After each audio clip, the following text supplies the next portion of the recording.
right, so it's time to address the elephant in the room. There's been a lot of coverage recently about film criticism and everything talking about some beef between film critics and content creators or social media reviewers, and then this very recent news about an alleged PR firm that was paying critics on Rotten Tomatoes, or specifically Rotten Tomato approved critics, to give good reviews so that their Rotten Tomatoes score could be boosted. And I just really wanted to briefly talk about this because I am trying to be in film criticism space. I've been doing this for about 5 years now, and although I don't have a background or a degree in film at all, but I do have a degree in literature, and I look at film as a form of literature. I teach a course where we study film as a form of literature. I really just want to talk about it because I think that the problem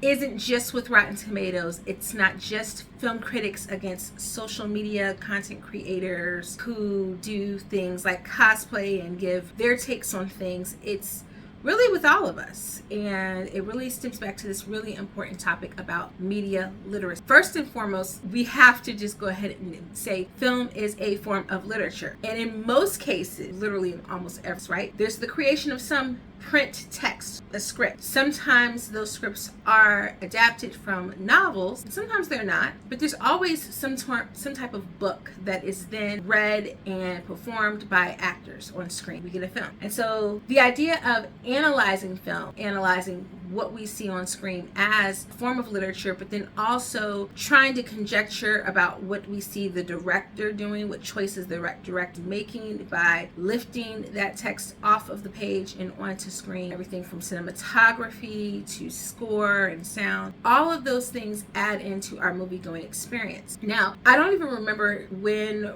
I think Rotten Tomatoes was launched in like 98. I don't even remember when I first began noticing Rotten Tomatoes, but if you're of my age, we all remember Siskel and Ebert. I remember Siskel and Ebert. Their show came on the weekend, and they would give their thoughts about upcoming movies that had just been released to theaters, and it was just two older white gentlemen, and they would give a 4-minute review of a film and what they liked about it. But for the most part, if you were someone who liked movies, how you found out about movies was word of mouth, or and I'm going to go really back.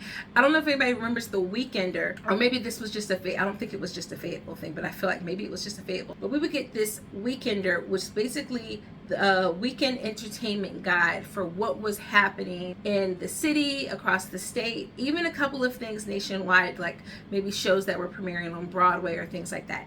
And in it would be that week's movies that were being released in theaters. And in Fayetteville, at the time when I was growing up, there were like 4 main movie theaters. There were $2 movie theater. There was a movie theater that was near my house, and then there was a movie theater that was like on the other side of it. Now there's like about 7 or 8 movie theaters. And so you get this little blurb that would tell you what the movie was, and it would give the critic, our local critic's star score of what they thought. At one point it was the stars, and then it was like numbers of chairs that they would fill in, or whether they would say like whether you could just be seated, whether you maybe it was like a half a chair so they would leave, or an empty chair that they would leave, but some popcorn suggesting that they would really like pay some money to go see it. And that was how you knew whether someone thought that a movie was good. But by and large, you got your movie takes from people who knew you, people who you knew, and you could say, okay, I know this person, we have similar taste, we hang out together, maybe we've gone to movies together, so I'm going to trust that they're telling me about this movie and they're enjoying it. And then Rotten Tomatoes came, and Rotten Tomatoes was providing a score. And since then, they have a critic score and an audience score. And that score is literally just a percentage-based score. So that if 100 people saw a movie and 90 of them gave it a favorable score, somewhere between good and higher, then it'd have a 90% rating. And if 10 of those people said they didn't like the movie or gave it like more of a bad score, then yeah, 10% gave it a bad score, 90% gave it a favorable score, so it has a 90% favorable rating. That doesn't tell you whether or not you will personally enjoy it, because that really depends on who's in that 10%. What are those 10% of people saying? And really, if you're going to use the audience metric, you should read some of the reviews. Now, we live in this day and age of social media where negative review and negative comment get more attention. And on top of that, people are more likely to leave a negative review of anything over a positive. I mean, think about it. You go to a restaurant, you have a good time. Do you run to Yelp and say, oh my gosh, that was the most amazing experience, I need to tell everybody about it? Not necessarily. Now, if you really enjoyed it, you might post about it on Instagram, on Facebook, something like that. But if you have a bad experience, you're going to Google review, you're going to Yelp, you're going to one of those sources, because that's where people tend to go. Sometimes people hit social media, but that's where people tend to go, and they tend to say either I had a really bad experience here and I didn't like it, or if you have like an amazing over-the-top stellar experience, then they may review. But people tend to review things negatively over positive. The critic score works the same way, except for the fact that now we have two different groups of critics. You can be a film journal and not have a film degree. You get hired by a magazine, you're a good writer, you went to school for maybe journalism, you get picked up by that person, and now you are the film journalist for X publication. And that publication is a nationwide publication, so they're already credentialed, which means that if you're writing for that organization, you're going to get an authorized Rotten Tomatoes posting. It doesn't mean it belongs to that person. It means it belongs to that publication. And that person might not be skilled in understanding film, or they may just be reviewing from like their gut reaction of how they enjoyed the film. And there's not necessarily anything wrong with it. Problem is that you also have people who have been to film school or been directors or studied film extensively and are very knowledgeable about film, and they're also leaving reviews. And those two groups of people are not the same. As an example, just recently I watched the film Big George Foreman, and I watched it with my mom. It was something for us to sit and chill and watch on a Saturday. I actually had seen the trailer for it when I went to go see Creed, I think it was. And I was like, oh, okay, I wouldn't mind watching a movie about George Foreman. This looks like this is good. And I enjoyed it. It was a biopic about a famous black athlete. It's like, this looks like something I would want to support. I didn't get to go see it in the theater. I saw it on Netflix. I thought it was good. Was it the best biopic I've ever seen? Absolutely not.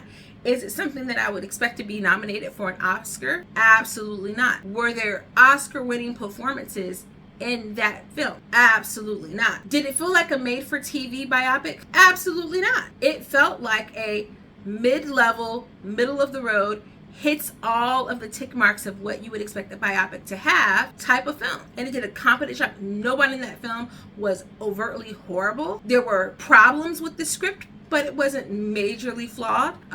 I would not give it and this is not even me grading on the curve, I wouldn't give it a D or a C. I would give it a B. It was good, but I also would not expect a film that is mostly, with the exception of Forrest Whitaker and a couple of other individuals in there like Lawrence Gilliard, who I absolutely adore. There's a lot of smaller named actors in this film, and when we've seen top of the line biopics in the past, it's been people who were stellar. I mean, think about it. What's Love Got to Do with Angela Bassett? Lawrence Fishburne, stellar. Ali with Will Smith, stellar. Jamie Foxx as Ray, transformational, right? So I wouldn't rake that up against those films. I wouldn't do that. Those are a high budget film. This was a B level. So I would expect a score to reflect that it's mostly favorable, but people probably had problems with it. The score is not going to reflect the grade though, and I think that's the major problem that people are seeing with Rotten Tomatoes. And I don't think that the problem with Rotten Tomatoes is that we should just throw the baby out with the bathwater. I just think it needs a new metric system. A better metric system is something like Letterboxd, because you can go on there and you can see kind of like an average star rating, and that's going to give you a much more nuanced understanding of like where on the spectrum of films is this, because I can watch a movie and not have any major problems with it and expect a good score. So for example, let's look at my favorite movie of the summer, which was The Little Mermaid. Now, I loved The Little Mermaid. I loved it. It is my favorite movie of the summer because it is a comfort movie to me. I am not oblivious to some of its flaws. But if the film had not been steeped in controversy because they were casting a black woman as the role of Ariel, I don't think that people would have so harshly criticized the movie. I also think that people are getting a bit fatigued with remakes, mainly not because of the idea of remakes. I just think that people have a problem with, one, these bigger studios now. Fans are starting to want the bigger studios to be more ethical, and then I think if they were more ethical, they wouldn't be so harsh on some of these films. I think if this movie was not attached to Disney and it had the same ingredients, people would see that it had done some things that were really, really well. Were there some flaws? Absolutely. And it wasn't a smidgen too long? Absolutely. They could have shaved 15 minutes off that film and it would have been perfect. But it has a 94% audience score because most audience members enjoyed the movie. The tomato meter for the authorized Rotten Tomatoes critics, which I am not one, let me just say disclaimer, I am not a Rotten Tomatoes film critic, is 67%. Mostly good. Critics are going to be harsher on this movie because they're looking at every minutia of detail and maybe also comparing the movie to other high-level movies because of the budget and not necessarily for the genre. And if you are new to my channel, I talk about the fact that it's so important to judge films based on their genre and not just as independent, like in the sphere of just like film. I wouldn't take a movie like The Shawshank Redemption and then try to compare Transformers Rise of the Beast. One is an action movie, one is a drama. Why would you even begin to compare the two of those films? I'm not expecting story to be in Transformers Rise of the Beast the way that I'm expecting story. And when I talk about story, I'm talking about like symbolism and like literary elements and devices that you have in The Shawshank Redemption. I'm not expecting to see those things in Transformers Rise of the Beast.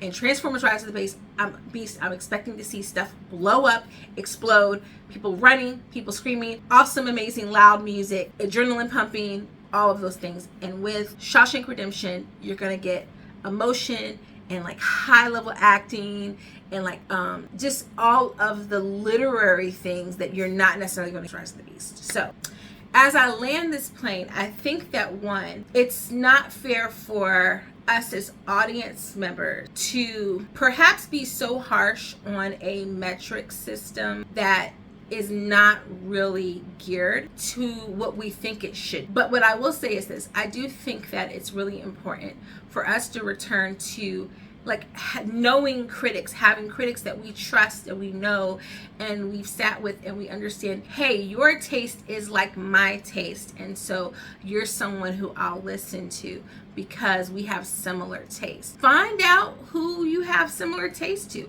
If you just want to know whether or not you're going to individually enjoy a movie, you don't need someone necessarily with a film degree or with a background in literature to tell you that. But if what you're wanting is someone who's going to point out all those amazing things for you, point out the symbolism and the themes and the archetypes and the use of like diegetic sound and non-diegetic scores and all those types of things. If you want someone who's going to point out all those things because you like those things, then find someone who will do that for you as well. But don't expect someone like, let's just say like a Straw Hat Goofy, who is a fan of film but not necessarily like he's starting to talk more about those things, but he's also just someone who just enjoys like superhero action-y comic book movies, and he's branched off into other things, but he doesn't necessarily have a degree in that. But he can, if you enjoy the stuff that he enjoys, then he's maybe your guy. But if you want someone who's gonna like break down things for you and like give you the nuances and the background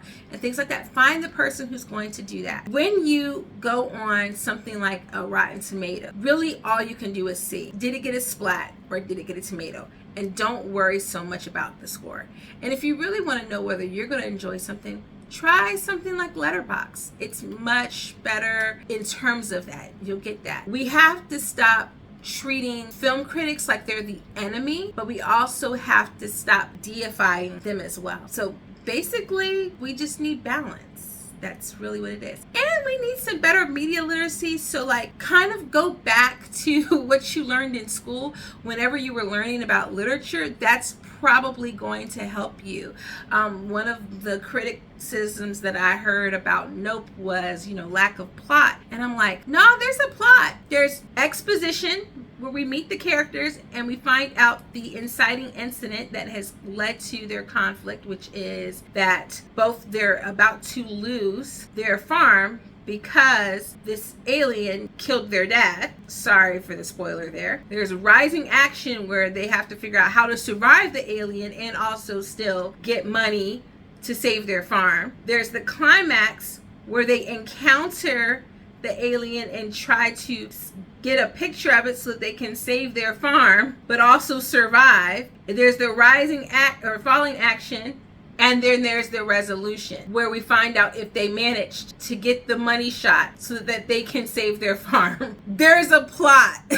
But it's all about media literacy. And if you really, I cannot recommend this book enough.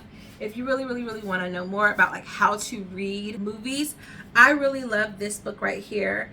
It's called Reading the Silver Screen. It's by Thomas C. Foster. If you've been in school in the last like 10, 15 years, you probably read his How to Read Literature Like a Professor. This is a great book. How to Read Literature Like a Professor will also help you with understanding films. So I would recommend these two books just to kind of start with understanding how movies work. But yeah, like that's it. There's nothing else to it. Have a good one. Bye.